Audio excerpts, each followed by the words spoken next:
now we're going to look at transform analysis of systems, and we're going to do 2 units, one on Laplace transforms and one on Z transforms. This is starting with Laplace transforms, which is a way of analyzing continuous time LTI systems.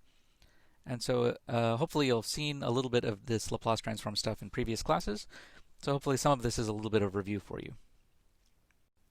So the learning objective for this introductory video is just to be able to apply the definition of the Laplace transform and understand the definition and sort of how it relates to things like the eigenfunction property that we talked about before.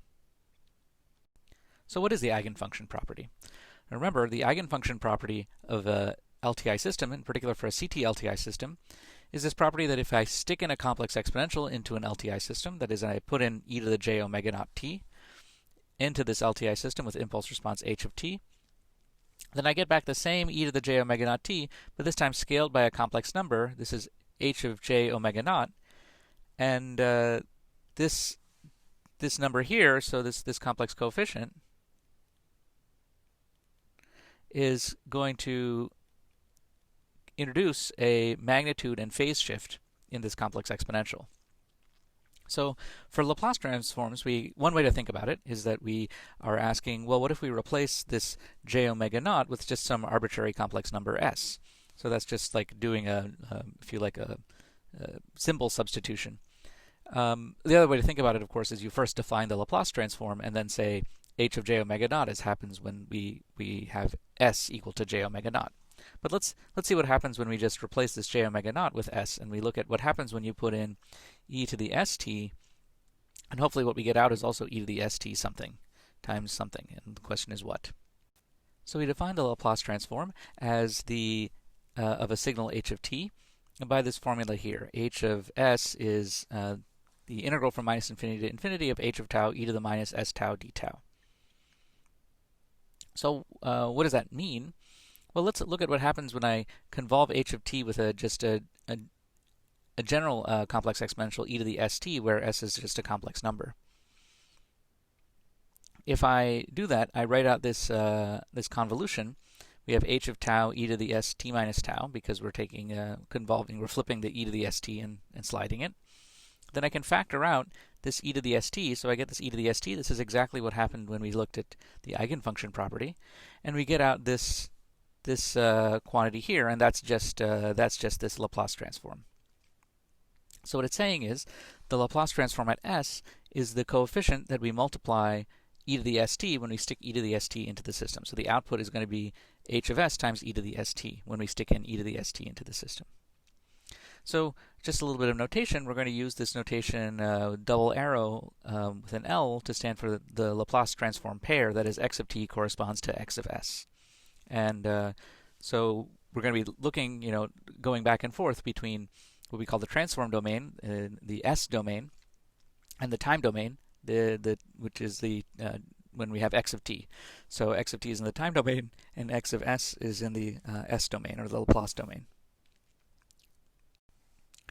Okay, so why do we call this the bilateral Laplace transform? Well, it's to distinguish it between something called the unilateral Laplace transform, where you just replace this thing with a 0 in the lower limit of the integral.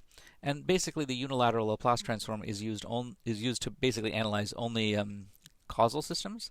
And so if you're in an application area where you really only care about causal systems, then it makes sense to use the unilateral Laplace transform, because basically what replacing this lower bound in the integral of 0 is just replacing h of t with like h of t times u of t, or maybe we define h of t as having an implicit u of t, and that would just make the limits of this integral. So if we have integral from minus infinity to infinity, h of t u of t e to the minus st, we're just going to get integral from 0 to infinity h of t u e to the minus st. So this is dt, right? So this is just the unilateral transform. So we're going to focus primarily on the bilateral Laplace transform in this class, because it's sort of more general. And if you want to, you can restrict your attention to the unilateral Laplace transform when you consider only causal systems. Okay, so we have to be a little bit careful when we talk about Laplace transforms, because remember we said in the definition it said for all values of s where the integral converges. That was on the earlier slide, and we have to be careful about what we mean by that. And essentially what can happen is the integral inside might become undefined or might blow up, and in that case we wouldn't be able to define the Laplace transform. So it turns out that the Laplace transform only exists for certain values of s. So let's do a little example. Let's take h of t is equal to e to the minus 2t u of t. So we plug that into our definition of the Laplace transform here. This u of t makes this lower limit equal to 0. So we'll just get e to the minus 2 plus s t dt. That's what we get here, and then we can say, okay, well, it's an exponential, so I know how to integrate an exponential. I'll just get 1 over 2 plus s when I do this integral. But this important thing to notice is this last line only works as long as 2 plus s is bigger than 0. Otherwise, if this thing is if this is negative, then this integral diverges.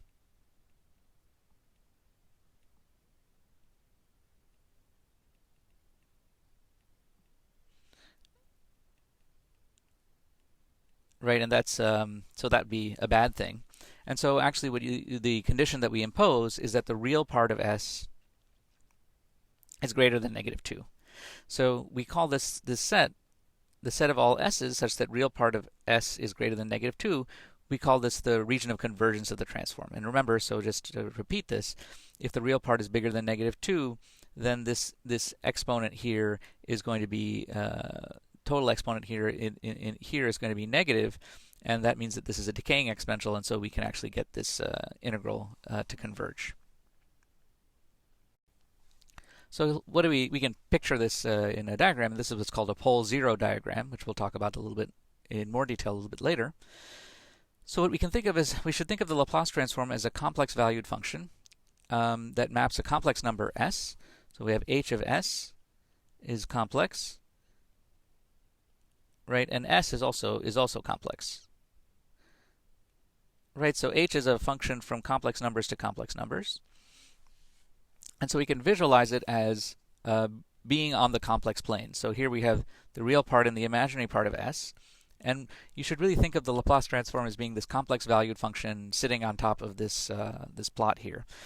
So it's a little bit hard to visualize. If you want, you can think of the magnitude of that function, and then that's kind of gives you a surface, 3D surface, and we'll hopefully see a little bit more examples of this later. But the important thing is this domain of h. We're going to call this the s-plane. This is the real and imaginary part. So the s-plane is just the complex plane. And then if we look at this h of s equals 1 over s plus 2, what we can see is that there's what's called a pole at s equals minus 2. So when s equals minus 2, this thing blows up, and we get a pole, and we mark this pole with an x. So we have this x here in the middle of the plane. And what we're saying is that the Laplace transform converges as long as the real part of s is greater than minus 2. So this is this entire yellow region that I've colored in here. So this is called the region of convergence.